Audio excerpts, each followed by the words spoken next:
Condensed matter physics के इस lecture में हम एटॉमिक बॉन्डिंग के बारे में जानेंगे। साथ ही यह भी जानेंगे कि अलग अलग क्रिस्टल स्ट्रक्चर्स जैसे सोडियम क्लोराइड, सीजियम क्लोराइड या डायमंड में किस तरह की एटॉमिक बॉन्डिंग पाई जाती है। मैटर सॉलिड स्टेट में एग्जिस्ट करता है। इसकी वजह है उसके एटम्स के बीच में लगने वाला फोर्स। किसी सॉलिड के स्टेबल स्ट्रक्चर के लिए दो फोर्स रिस्पॉन्सिबल हैं। एक है अट्रैक्शन का, जो एटम्स को एक दूसरे से दूर जाने से रोकता है, जिसकी वजह से एटम्स एक दूसरे से बंधे रहते हैं। वहीं दूसरा फोर्स है रिपल्शन का, जिसकी वजह से एटम्स एक दूसरे से कोलाइड कर मर्ज होने से बच पाते हैं।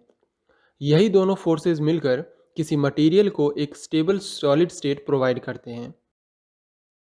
इसे समझने के लिए एक जनरल सिचुएशन कंसीडर करते हैं, जिसमें एटम्स एक दूसरे से इन्फिनिट डिस्टेंस पर मौजूद हैं। चूंकि एटम्स एक दूसरे से इन्फिनिट डिस्टेंस पर है, ऐसे में इनके बीच की पोटेंशियल एनर्जी जीरो होगी, क्योंकि पोटेंशियल एनर्जी डिस्टेंस के इन्वर्सली प्रोपोर्शनल होती है। मींस इस सिचुएशन में दोनों एटम्स इंडिपेंडेंट हैं। नाउ एटम्स को एक दूसरे के क्लोज लेकर आते हैं। ऐसे में इनके बीच अट्रैक्शन का फोर्स लगने लगता है, और यह फोर्स सेपरेशन कम होने के साथ साथ बढ़ता जाता है। बात करें इस फोर्स के कॉरस्पॉन्डिंग पोटेंशियल एनर्जी की, तो अट्रैक्टिव फोर्स के कॉरस्पॉन्डिंग पोटेंशियल एनर्जी नेगेटिव होती है, जिसका फिजिकल मीनिंग है कि एटम्स खुद से वर्क कर रहे हैं, जिसकी वजह से ये लगातार एक दूसरे के नज़दीक आते जाते हैं। जब ये एटम्स एक दूसरे से कुछ एटॉमिक डायमीटर के सेपरेशन पर पहुंचते हैं, तो इनके इलेक्ट्रॉन्स एक दूसरे से ओवरलैपिंग करने लगते हैं। बट हम जानते हैं कि पाउली के अकॉर्डिंग एक स्टेट में एक ही इलेक्ट्रॉन रह सकता है। इसका मतलब जैसे जैसे एटम्स एक दूसरे के नज़दीक आएंगे, इनके इलेक्ट्रॉन्स ओवरलैपिंग से बचने के लिए अलग अलग लेवल्स में डिस्ट्रीब्यूट होने लगेंगे। कुछ इलेक्ट्रॉन लोअर लेवल में, तो कुछ हायर एनर्जी लेवल्स में। यहीं पर एक इंटरेस्टिंग बात होती है।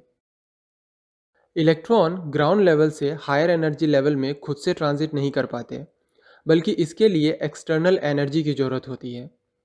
बट यहाँ वो एक्सटर्नल एनर्जी अवेलेबल नहीं है, इसलिए इलेक्ट्रॉन हायर लेवल में ट्रांजिट नहीं कर सकते हैं, जिसका रिजल्ट यह होता है कि एटम्स के बीच रिपल्शन का फोर्स लगने लगता है, जो एटम्स को एक दूसरे से सेपरेट रख सके। इस रिपल्शन फोर्स के कॉरस्पॉन्डिंग पोटेंशियल एनर्जी पॉजिटिव होती है, जिसका फिजिकल मीनिंग यह है कि अब एटम्स को और क्लोज लाने के लिए एक्सटर्नल वर्क करना होगा। यह रिपल्शन फोर्स शॉर्ट रेंज होता है, जो क्रिस्टल को एक दूसरे से कोलैप्स होकर मर्ज होने से बचाता है। एक सर्टेन सेपरेशन पर ये दोनों फोर्सेस एक दूसरे को बैलेंस कर देते हैं। इस सेपरेशन को इक्विलिब्रियम सेपरेशन कहते हैं। इस इक्विलिब्रियम पर एटम्स के बीच लगने वाले ये फोर्स मैग्नीट्यूड में इक्वल होते हैं, और सिस्टम की टोटल पोटेंशियल एनर्जी मिनिमम होती है। यही कंडीशन मटेरियल की स्टेबल स्टेट कहलाती है। इन जनरल बात करें तो एटम्स के बीच का अट्रैक्टिव पोटेंशियल -a/r⁴n और रिपल्सिव पोटेंशियल b/r⁴m होता है, जहां r एटम्स के बीच का सेपरेशन है और a, b, m और n कॉन्स्टेंट्स हैं। ऐसे में एटम्स के बीच का इंटर एटॉमिक पोटेंशियल इन दोनों पोटेंशियल का सम होता है। बात करें एटम्स के बीच लगने वाले फोर्स की, तो फोर्स पोटेंशियल का नेगेटिव डेरिवेटिव होता है। तो इसे सॉल्व करने पर एटम्स के बीच का फोर्स हमें यह मिलेगा। जब एटम्स इक्विलिब्रियम में होते हैं, उस वक्त एटम्स के बीच लगने वाले ये दोनों फोर्स एक दूसरे को कैंसिल कर देते हैं। मीन्स इक्विलिब्रियम सेपरेशन पर एटम्स के बीच लगने वाला टोटल फोर्स जीरो होता है। तो इसे जीरो के इक्वल कर सॉल्व करने पर हमें इक्विलिब्रियम सेपरेशन यह मिलता है। नाउ इस वैल्यू को अगर टोटल पोटेंशियल एनर्जी के रिलेशन में सब्स्टिट्यूट करें, तो हमें इस इक्विलिब्रियम सेपरेशन पर पोटेंशियल एनर्जी मिलती है। यहाँ एक इंटरेस्टिंग बात यह है कि भले ही इस सेपरेशन पर टोटल फोर्स जीरो है, लेकिन total potential energy non zero है, बल्कि यह नेगेटिव में है, जो इंडिकेट करती है कि अट्रैक्शन की वजह से potential energy repulsive potential energy के कंपैरिजन में ज़्यादा है, जिसकी वजह से overall total potential energy negative है। साथ ही पोटेंशियल एनर्जी के नेगेटिव होने का एक और मीनिंग है कि सिस्टम बाउंड स्टेट में है, फ्री नहीं। इसे फ्री करने के लिए हमें इक्वल अमाउंट में पॉजिटिव एनर्जी सिस्टम को प्रोवाइड करनी होगी, जिसे डिसोसिएशन एनर्जी कहते हैं। Assume that the potential energy of two particles in the field of each other is given, where A and B are constant. Determine the potential energy at equilibrium configuration. Question में system की total potential energy given है। हमें equilibrium पर potential energy find out करनी है। As we know कि equilibrium पर total force zero के इक्वल होता है, तो इसे इक्वेट करने पर हमें इक्विलिब्रियम सेपरेशन यह मिलता है। नाउ अगर इस रिलेशन से B की वैल्यू पोटेंशियल एनर्जी के रिलेशन में सब्स्टिट्यूट कर दें तो हमें सिस्टम की मिनिमम पोटेंशियल एनर्जी मिल जाती है।